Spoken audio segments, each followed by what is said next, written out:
Greetings and welcome to another excellent daily chess video. So, gonna jump on this dude and take a look and see what's up. Take a look at the landscape that's available and see if we can figure out a way to figure out what's going on here. So, things you should look at, stuff like pieces that are unsupported, like this bishop, for example. Nothing really stands out. I can't go attack this guy with rook to e8 because knight would take free rook. So there's different things you want to look for. Just take a look at different things, whatever catches your eye. Just look at it and try to figure it out.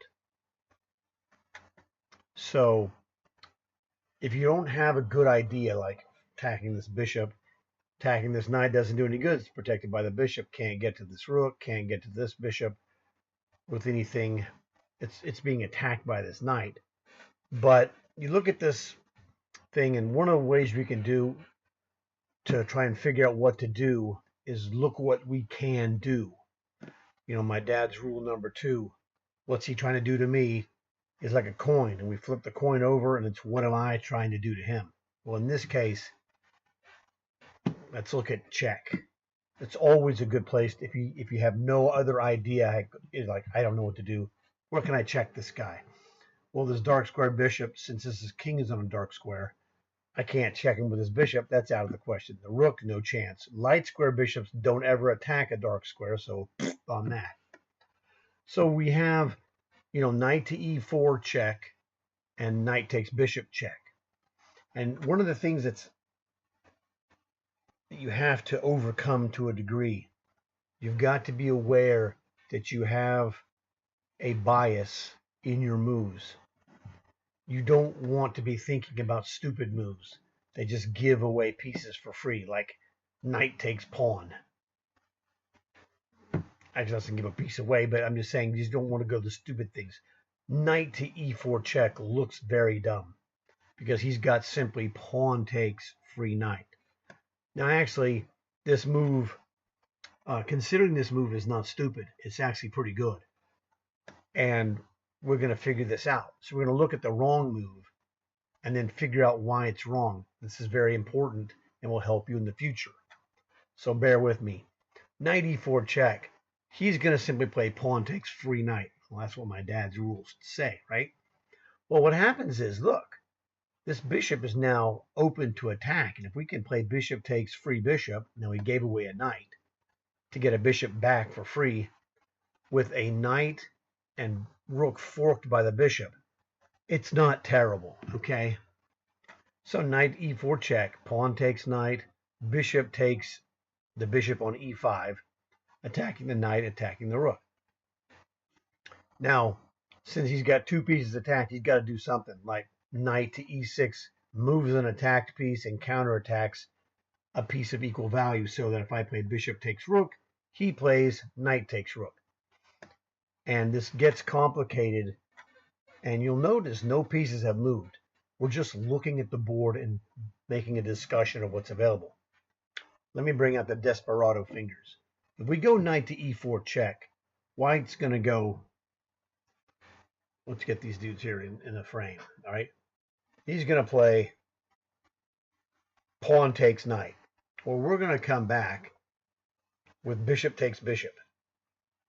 And now if he goes knight to e6, counterattacking our rook, and if we play bishop takes rook, he plays knight takes rook. We're even, 1 rook and 1 minor piece each. So we don't lose any material by playing knight to e4 check. So pawn takes knight, bishop takes bishop. The best he can do really is knight e6. And we just play bishop takes rook, knight takes rook, and the smoke has cleared. And there's nothing you can really do here to gain any advantage.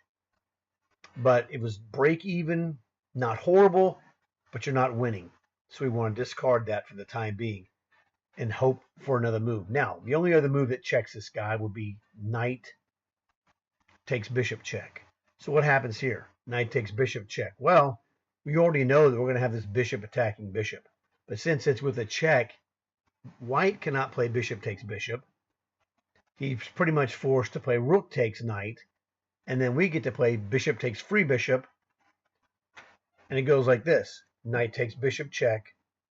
Rook takes knight. Bishop takes bishop. Well, 2-1. These are the desperado helpers. We won a piece. We got 2 pieces for 1. It looks like a winner. Is there anything he can do that changes the evaluation of what we've looked at? Knight takes bishop, check. I mean, he could move his king, but that would be asinine, really. It's just simple. Knight takes bishop, check. Rook takes knight. Bishop takes free bishop, and now we're on this knight. He's got nothing more than really knight can try to escape knight to e6, but we're just going to play rook takes free pawn, and he's just getting smoked here. This is pretty straightforward and basic. So what did this lesson teach us? Look for things you can do. Be active. Make a threat. You know, you could have made a threat with knight to h5. But this is kind of an insane-ish move because he can play bishop takes bishop and you play knight takes knight. Again, you're even. Or he plays knight takes knight. You play bishop takes bishop. This is even. So knight to h5 isn't a terrible move again, like knight to e4 check. Knight to h5 isn't horrible because you're not going to lose anything, but you're not going to gain anything either. So by process of elimination, knight h5 isn't very good. Knight to e4 check is even, not very good, but it doesn't lose, and neither does knight h5. But knight takes bishop, you're doing something. You're capturing a piece, capturing a bishop, and it's with check. This is the kind of thing that interests your mind naturally. So knight takes check. Again, rook takes knight, bishop takes bishop. He's smoked. Let's get him. And bishop takes free bishop. Kaboom. Now, they're not all that easy. Sometimes they're easy, sometimes they're not. And they become easy as you gain in skill in general and have more tactical understanding and awareness of your board. Now, like I said, as you're looking at this position, this doesn't look too great for white. I mean, we have two bishops against 1 knight. So we're 2 minor pieces against 1. We're a minor piece ahead. Now, we're not going to be able to take this anytime soon. He's going to play, most likely, knight to e6 to escape because they're threatening bishop takes. He could play knight to h5 as well. Either one is fine. And what we're going to end up doing is trying to further, cash in on our positional advantage. 1, 2, 3, 4, 5 pawns. We have a bishop. He's got a free pawn, but we have an h pawn that's really kind of devastating. One of the things we end up doing most likely is simply blockading this f pawn. Depending, knight e6, rook to f6 is quite excellent because the knight's not going anywhere. He's kind of stuck on a bad square, to be honest. And we want to get help with our bishops. Bishop to c6 is another move, attacking this weak pawn with the idea of maybe transferring to bishop to e8. So you're looking forward to the end game. You're trying to consolidate your position, get your pieces all working together. This king isn't doing anything specifically. Neither is really this bishop. So now he could play f6, but that just loses a pawn. You just play rook takes pawn, and he's getting smoked. If he trades rooks, bishop takes, and it's over. Okay. So really knight e6 or knight to h5 would be his most likely moves. The point of knight h5 is that it stops the rook from blockading here. Well, you can play bishop f6 if you wanted to and move your king up, etc. White is in trouble. But there's no reason to go out of your way. Get your pieces together. King d7, king e7, those 2 moves upcoming are pretty good. Again, bishop c6 threatening this pawn, pretty good. But you've got to be careful about tactics. You can't take this pawn unless you can answer the rook to a1 skewer and make sure the a7 pawn is defendable. So it's one of those things. You got to take your time before you get crazy. You can make him think you're going to take a4, but you're not really threatening to take it until you've made some other kind of move that's going to consolidate your position. So hope you enjoyed this. Hope this helps you, gives you another tool in your